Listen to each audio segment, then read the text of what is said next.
What we think is actually more important is to think of it as what do we and how do we cherish our most special places? It's an aspiration in that place. And the way we're probably going to frame it here locally is the term folks have heard, which is city in a park. What would it mean if I lived in a city that's in a park? But there's no affiliation with the federal government or the U.S. National Park Service. There's no size that makes something a park. We have our neighborhood parks, Riverview, Southside, those small parks, 1.5 acres, 2 acres, which is where I go, all the way up here locally to the larger sites which folks know, such as Chester Frost County Park is one. The national parks we have here at Lookout Point and places like that, and Coolidge Park where we sit now. So basically it's any public space that is set aside that privileges, and the important word there is privileges, the idea that an average person on an average day can come and have that moment of space and enjoyment in the great outdoors. Our analysis said 35% of folks have access to a park. So the first thing you have to do is you have to name it and claim it. We have a deficiency. The average number in the U.S. for cities our size is about 55%. So even with our great reputation in the outdoors, we're still behind the national average. And those gaps are in different spaces. They're in East Chat, they're in Hickson, they're in some of our fast growing areas where we need to think about that green infrastructure we can put in with developers. So on the park side, you're going to see us working that way. And we do it not only through land acquisitions, donations, we do it by working with developers. And the city's new comprehensive plan that's being worked on by RPA now begins leaning those directions, because the developers and the folks in those communities know they need public parks to make the community somewhere people want to live as well. We work with our landscape architects and our landscape companies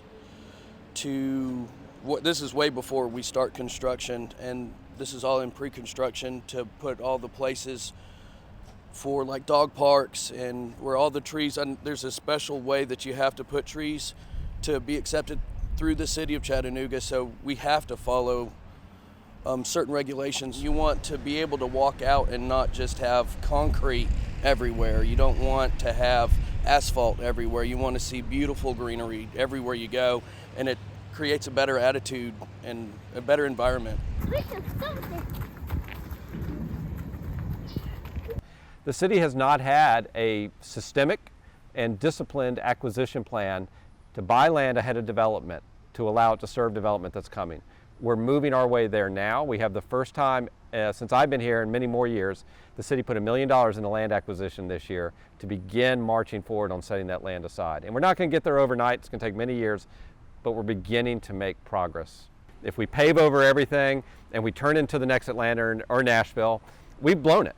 I've noticed generally in this area already, we're seeing a lot of parks under the freeway, like basketball hoops and ramps for kids set up, and then here at the park between the trails and along the boardwalk for the river's pretty awesome.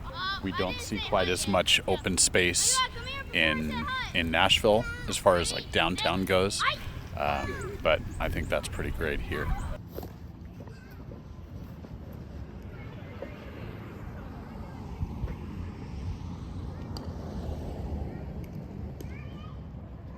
By being a national park city, we're going to have a structure that outside of government, outside of regulation or any of that, allows folks to come together, talk about ideas, and then populate them out, spread them out across the community, let them pollinate and see where it takes us. And then quite frankly, I think the most important thing we can do, and this is me putting my government hat on, is what we're learning is if we wait for government to do something, it'll take too long and be too expensive.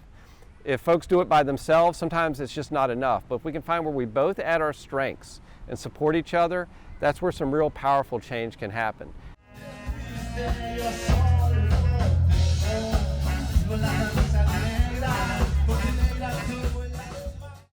We do a great job, I think, here on the riverfront, Coolidge and Ross's Landing, of doing big, large community events. We're very intentional about pushing those out. How do we have more events and activities at a heritage park? How do we have more at Greenway Farms? How do we program the whole city? Is where it starts to get really exciting. You start to get people active. We really are a special place that causes some special things to be done. And it's posing a question of us, what's next? It's pushing us to think, what's the next great story for our community where we set the bar for the nation again?